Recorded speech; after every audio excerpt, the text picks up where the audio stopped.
Welcome to Rooted and Real, 21 minutes of Where Are They Now? A soulful check in with past Be Your Soul guests. It's raw, heart led, and unscripted. Just 21 minutes to reflect on what's changed, what's deepened, and what's still true. Last time we talked about focus towards progress and the concept of the difference between change happening and growth being intentional. And so these talks are just 21-minute catch up where you are since October of 2023. Believe it or not, I feel like it was just yesterday that I had you on. And that sort of thing. So I know that I personally know, just because I know that you have a lot of growth that has been happening in your world. But what do you think the biggest thing that you've learned about focusing towards progress and the difference between change and growth since we last talked? I mean, we were just like a couple of seconds catching up, and you said this, and I started laughing and almost crying all at the same time. All the because talking about growing intentionally versus growing and changing intentionally versus kind of being forced on you, and I feel the tension of those things all the time, and especially right now in life because it's you, Sky, and uh, I've had, I think the last 2 years, I cannot believe it's been 2 years. A lot has happened. I think I had just kind of been settling down in my new home in 2020. I mean, we moved in 2021, but I was like just finished decorating in 2023. And my kids were obviously much younger, 3 and 5 versus Yeah. 5 and 7, which is a world of difference. And school, everything was like up in the air in 2023. Like, school was hard and new routines were hard and everything was hard. And I feel much more settled now. Like routines and things with the children have been kind of calmer. So life from that perspective has been calmer. And just because of how my nature is, whenever there's a moment of downtime, I just have so many ideas for how to. I'm like, oh, this is good. Let's relax. For some reason, that is never the choice that I make. But I say all that because I have had a couple of really hard years where it has felt like change and growth is being forced on me. Mm-hmm. It's felt really, really hard. Like, I don't want this. I know that coming out of this, there's going to be a great lesson, but it's Mm-hmm. so painful to learn it. All my therapists and coaches will tell you that I like to avoid the messy feelings and I like embrace the good, happy party feelings, not the messy ones. And so, yeah, I would say it's been pretty painful in the last maybe 6 weeks, just in time for Sky to tune in. Um, I've been kind of bringing all the painful lessons together to think about what does this mean? Who am I now? What do I Mm-hmm. need now? And I think one of my big learnings is I have changed a lot. I've changed a lot Yeah. in the last 7 years. I'm in a lot of ways the same person, but my needs are really different. Mm-hmm. Different. My needs from others, from my community, that's shifted a lot. And so that's kind of where I am right now is accepting the fact that my needs are different. I think I was kind of fighting it and I was like, no, no, Mm-hmm. this is fine. I've always been fine with this. And all of a sudden I'm like, I have always been fine with this, but I don't think it's going to be fine going forward. Right. And just because you can doesn't mean you should. Yeah. And that part of it, what we're working on right now, I think as a collective, is identifying our heart centered why. And that has a lot to do with intention. When we know what our heart centered why is, Hmm. then it keeps us motivated towards that intention. It allows us to keep moving in that direction. What you're describing is what most people go through is that concept of, well, the shoulds. Well, I should be making this next step. It's like, when we get into it, I'll just use like corporate mode. We get into corporate mode and we know, oh, wait a minute, I'm at this level. So my next step should be going to this level or doing that thing or getting that next. Yeah. And we lose the connection of our heart. Like, why did you get into that field? Why was that important to you? What about it like lit your fire just as much as you want to light its fire? And then, we can get, my saying is always like 22 half steps to the left is still 11 steps off course. And so those little tiny compromises that we make in order to go along to get along, because that's what we should do, eventually we wake up and we're like, wait, like, why am I doing this again? Like, what am I here for?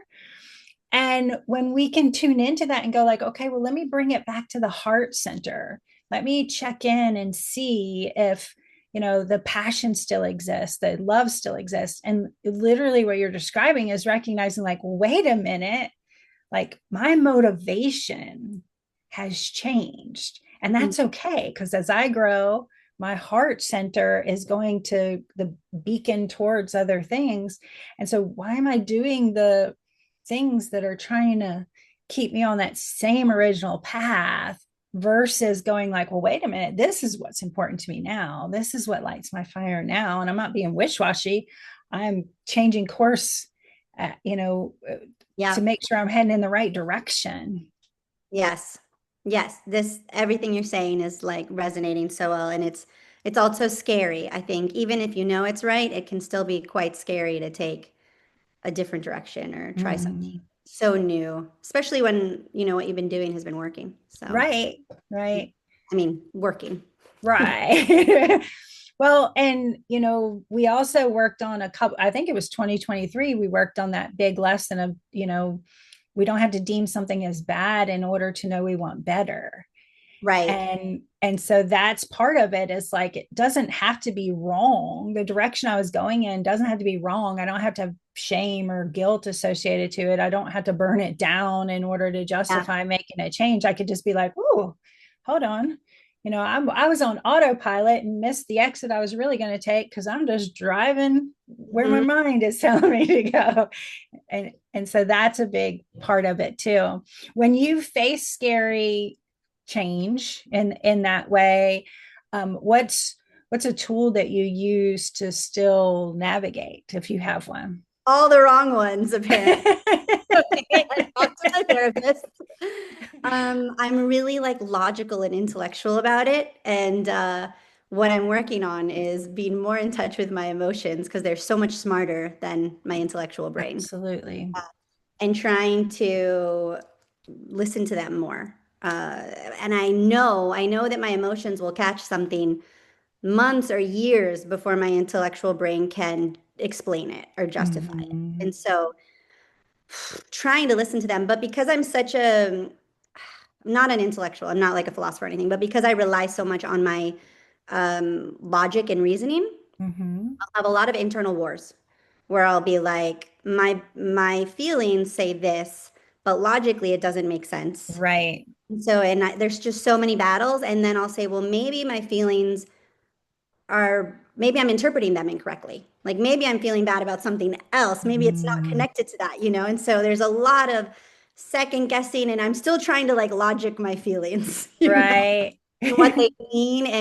And then I have a lot of if I made this decision or if I made this change, am I going to feel good about it? Am I going to feel better? Am Mm-hmm. I going to have regretted it and wish I could go back? Could I go back? So a lot of like looking for safety nets and just, like the little internal wars of like, can I trust my logic, reasoning, brain conversation with my emotion, heart conversation? Like, Mm-hmm. is that a is it sound or is it just crazy? You know?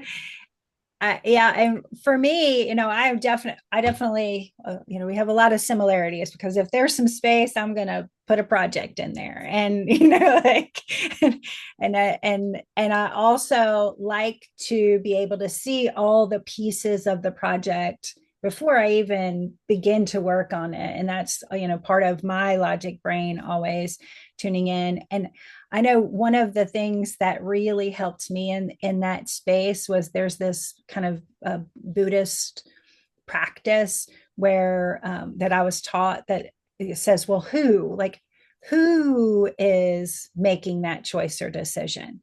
And if we can identify within ourselves, like which part of me, because my logic can be helpful. It shouldn't be driving the bus. It shouldn't be holding the map and navigating all at the same time. So if I can identify like who, like which part of my logic self wants to contribute, Yep. and giving it the right job for its skill set, Yeah. and it allows me not to deny a part of myself. So I can say, oh, well, I know, we all, not we all know, that sounds a little, but like my intuition is like the thing I should always be listening to, like in my Right. world, for Right. me, like my intuitions are strong. So Yes. if I have to pick like who is driving the bus, the intuition can drive the bus. Like that is always going to be, lead me in the right space, as long as I can identify that it's my healthy intuition and not a tricky thought, because we Right. all have that as well. So by taking that pause and going like, well, who is saying this is the right thing to do, even if it seems scary, or who, like which part of me.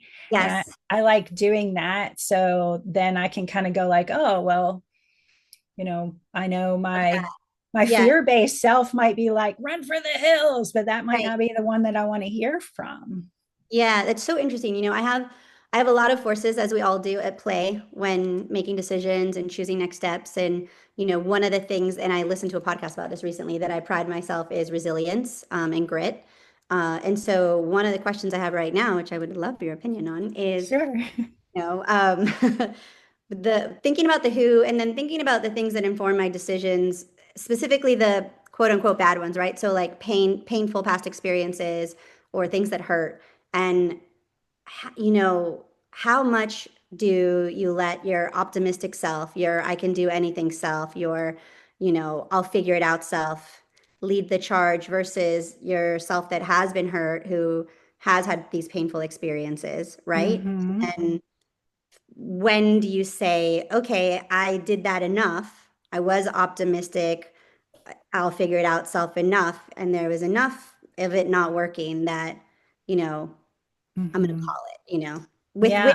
with that layer of like, I pride myself in being resilient. Mm-hmm. How do you? So, yeah, to me, so, resilience is tricky because I think almost all the successful people, all the people who have done what we consider like, monumentally great things in the world, have a layer of resilience. But our resilient self should actually only be an advisor.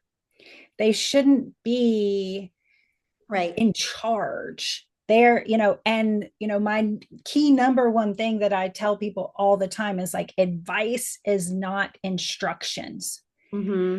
And so if they are an advisor, then Yep. we take into account what the resilient self set, has to say. Like, yeah, can I figure this out? Can I make it happen? Absolutely. Should I? Oh, I'm going to tune into the intuition to Mm-hmm. answer that question. I'm going to tune into my heart center and Yeah. answer that question. And then we can lean out into the future and say, well, does this choice support where my heart center wants me to be? Does it connect to my ultimate, like that heart-centered why in whatever way? Like, is it contributing to me feeling the way I want to feel in my life, or is it subtracting from Mm-hmm. that feeling that I'm trying to accomplish?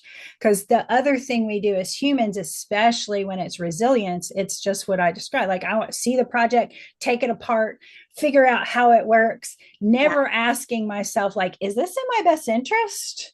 Does Right. this support me going, feeling the way I want to feel? It might support me going where I think I'm supposed to go, Mm-hmm. but does it support the feeling I want to have in my life right now, and the feeling that I see myself having in my life in the future? And if we can tune into that feeling of like, I want a life that feels safe and secure and happy and contributive and, connective to a greater whole, and lifting others up as well as lifting myself. That's reciprocal and giving and receiving. If I can identify like what it feels like, Mhm. then I can say, oh, well, yeah, that might do great good. I might be able to do great good with this act, but it doesn't match the feeling that I'm trying to get, because it might deplete me or create sacrifice in my world or take away from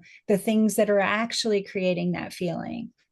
So that's really, like, to me, how you know whether your resilience is the knight in shining armor that's going to help you like Yeah, yeah, yeah. move forward, or the anchor that's like keeping you in the pattern.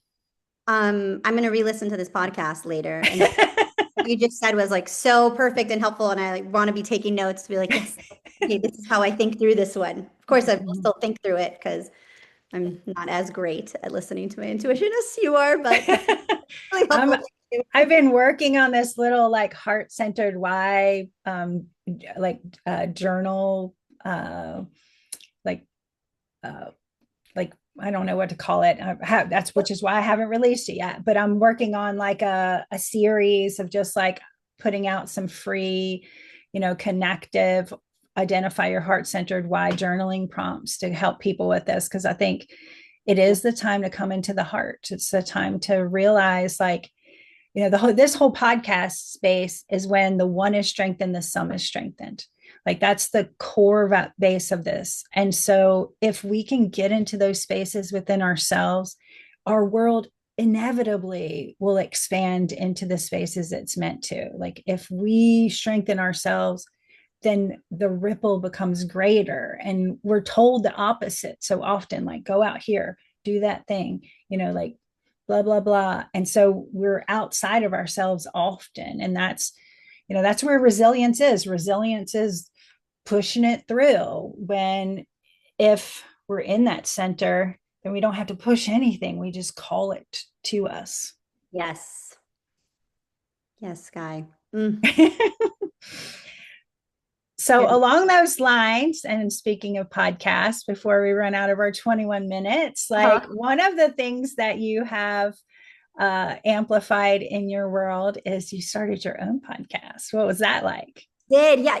Actually, in the first question you asked me, I started thinking about it because when we launched ESTAS, the first thing that hit us with Christina was the stories, the scar stories that we started hearing from customers. And it was mostly through Instagram DMs and some emails, and maybe some phone calls, but really vulnerable, beautiful, heartbreaking stories of people's scars. And ESTAS, the name of the company it's an acronym. It stands for Every Scar Tells a Story.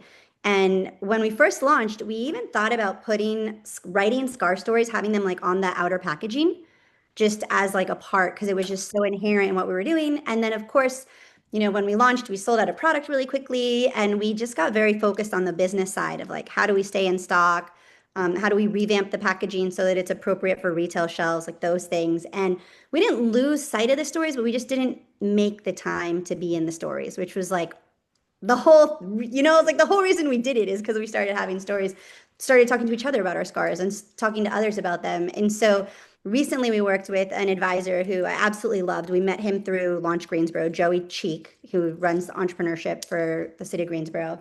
And he was like, you girls need to do a podcast. He was like, you need it. And we were like, no, we don't have time for that. Like, we're doing the business, like who has time? Like, we're doing the business. We don't have time for that. And he was like, I really think you need to do a podcast. And we're like, podcasts don't help you sell. They don't help, like all the excuses that you can think of. And he was very like quietly persistent. And he was like, what about the podcast? And finally we were like, Christine and I sat and had a real conversation about it, which we hadn't done Mhm. before. Before we just dismissed it. And we were both like, wow, we would love to do this. Like we would love to have an excuse to have like sit down with someone and ask them about their scars and talk about our scars. And one of the things I love about it is Christine and I are both like sick girls, right? She's on all these meds because of her open heart surgery and her condition. She's very comfortable at hospitals. Me with type 1 diabetes and my youthful experiences of almost dying many times. I'm like, so what I've realized in the recording of the podcast is that I think we're comfortable asking questions that like healthy people wouldn't ask a Mm, sick person. And so the story we get is really different than the one that they've practiced telling. Like some right. car accident or whatever, they like tell that story. And then Christine and I will, we want to know. We want to be like, well, what happened? Like, what did you feel in that moment? And you'll just see the person go back in time and feel it all again.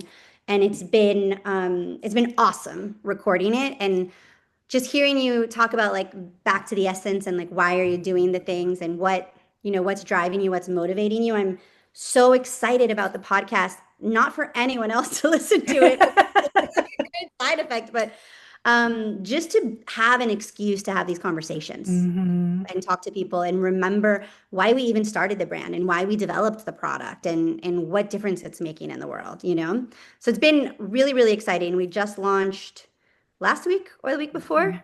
You very kindly consulted with us a little bit when we were thinking about starting the podcast and talked about how important the cadence was. And we were like, we're going to do one every week. We're going to release a new one every week. And then we started editing the first few and we're like, no, every 2 weeks. Podcast every 2 weeks still feels ambitious. And so our next one comes out, it's on Wednesdays. I think it comes out the 8th, October 8th, whatever the Mhm. next Wednesday Yep, is. yep. Is that the next one coming? Hmm. Yeah. And October is also Breast Cancer Awareness Month. So we have a couple of amazing guests who are breast cancer survivors and who are telling us their stories. And even though it's like the same type of cancer, their stories are wildly different and they're Right.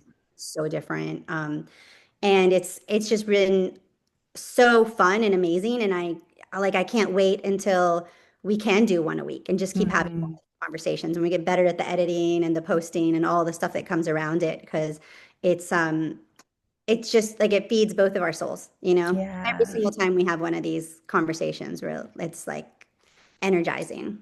And that's going to transfer to the people listening for sure. I think it's Yeah, I mean, so far every single one we've recorded, everyone has cried like on the recording. So I don't know, it might be a little unhinged, but for no, us, no. right? If you I know. want to cry, listen to our podcast. Well, where are they going to listen? What's the Oh, podcast? it's on Spotify and on YouTube. And what's the name? Where did they Oh, find it? every scar tells a story. Sorry about that. Nice. Yeah. Well, I just want to make sure that people can find it because I'm extremely excited about it. And I think that it is one of those things that tunes back into the heart-centered why. And with a real emotional, even though scars are physical, they're the what's emotional is usually so much deeper and what's energetic is usually so much deeper, so allowing that to come up and forward and in connection so other people know it's just not just a mark on their body, but Yes. it helps with lots of Every single release. scar, even the happy scars, hurt. Like they come from a place of pain. Mm-hmm. It's impossible to sever your skin and unless you're numbed, but it'll hurt once the numbing goes down. Right. It comes from a place of pain. And so immediately our association tends to be a negative one because it hurt. And Mm-hmm. hearing how people go through that journey and then come out of it or don't come out of it, it's really, really interesting. But definitely with the physical scar, there's always an emotional scar. Mm-hmm. Now that I'm talking to you, probably a spiritual one as well. Yeah, yeah, for sure, for I hope sure. we can have you on the podcast. Oh, And we can I would love that. share scars. I would love that. Well, thank you so much. We hit 21 minutes. That was fast, right? How Fast, very good was fast. that? That's what happens when you're in good company. Time And I got flies. great advice. Thank you so much. I Perfect.